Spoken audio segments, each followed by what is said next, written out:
Hey guys, Elizabeth here from Plant-Based Bride, and I'm back for Last Week in Vegan.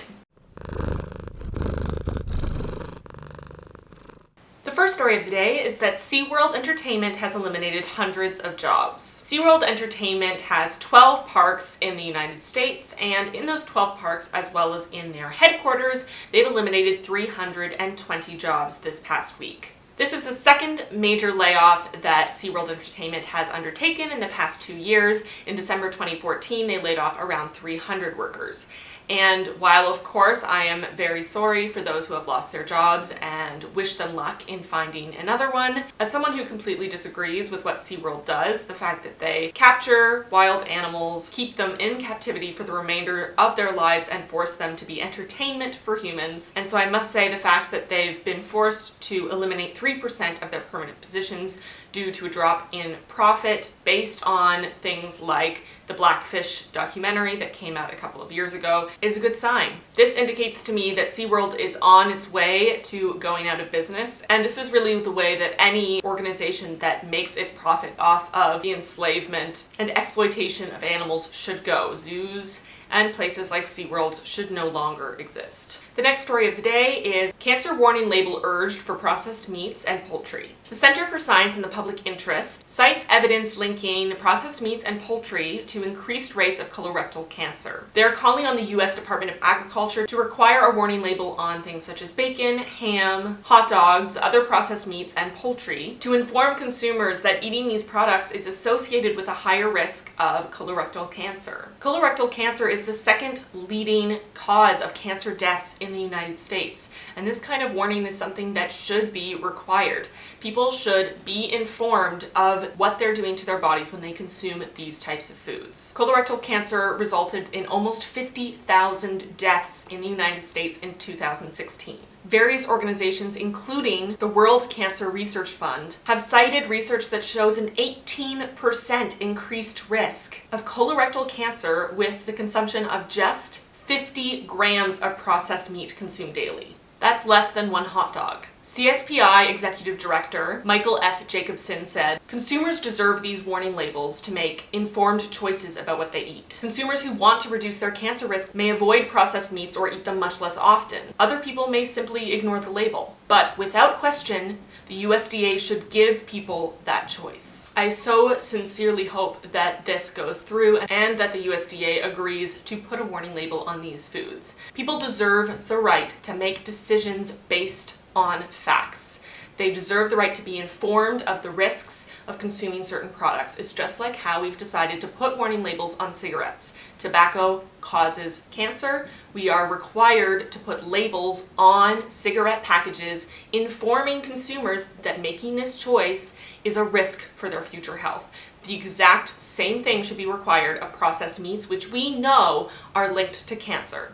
The World Health Organization has put processed meats in the same category as tobacco smoke in its list of carcinogens. I'm hoping something similar will be passed in Canada. What are your thoughts on labeling of processed meats and other foods that are known to cause fatal diseases such as cancer? Let me know in the comments below. The next story of the day is a dairy farmer has been fined $15,000 for breaking 200 cows' tails. A New Zealand court has banned a dairy farmer from milking cows for 6 months after the discovery that 211 cows on his farm have suffered from broken tails. The farmer, Warren Arthur McNabb, has been fined for breaking the tails of nearly half of his cows. The veterinarian who did the inspection of the farm compared breaking a cow's tail to the level of pain experienced in breaking your fingers. This is happening because New Zealand views the breaking of these cows' tails as animal abuse. If only they saw all of the common practices in the dairy industry as animal abuse as well. Hopefully this will come in time. The next story of the day is that Yale embraces cutting meat as a core value. A student animal rights organization has petitioned the school to provide non-animal product protein sources to dining hall menus. This motion passed by an overwhelming majority of 46-8. The resolution was set forth by Yale Animal Welfare Alliance, and they stated, "In light of the enormous negative repercussions of meat consumption, we advocate that Yale Dining make a concerted effort to increase the amount of non-animal protein in dining halls. The resolution is going to be incorporated as a core value of the university. This is coming on the heels of changes that have been made in which the majority of dining halls at Yale already provide vegan butter, plant-based milks, and vegan mayonnaise on a regular basis. This is amazing news, and I hope this spreads throughout the educational system of the United States, Canada, and around the world. I was not a vegetarian or vegan in college, but it would have been impossible for me to eat a vegetarian or vegan diet in the dining hall of the residence where I lived. There were no options. So I'm really hoping that this will spread school lunches at elementary and high schools, as well as dining halls at universities and colleges, so that more and more people have the option to eat less animal products for their health, for the environment, and for the animals. The next story of the day is that the last fur farm is closing in Japan. Closure of the last mink fur farm marks the end of the entire fur industry in Japan. This means the fur industry is completely non-existent in this country, and it's incredible. This last farm has been in violation of various laws in Japan since 2006, and rather than paying fines and paying money to meet the standards set forth by Japan, the owner decided to close its doors, citing reduced business due to lower demand for fur. This is amazing, and again, I can only hope that this will spread throughout Asia, throughout the world, and that we'll see an end to fur farming within our lifetimes. Fur is a huge industry in Canada where I live because it gets so cold. And people have this weird belief that the only way to stay warm is to kill another animal and skin them and use their skin and hair as insulation.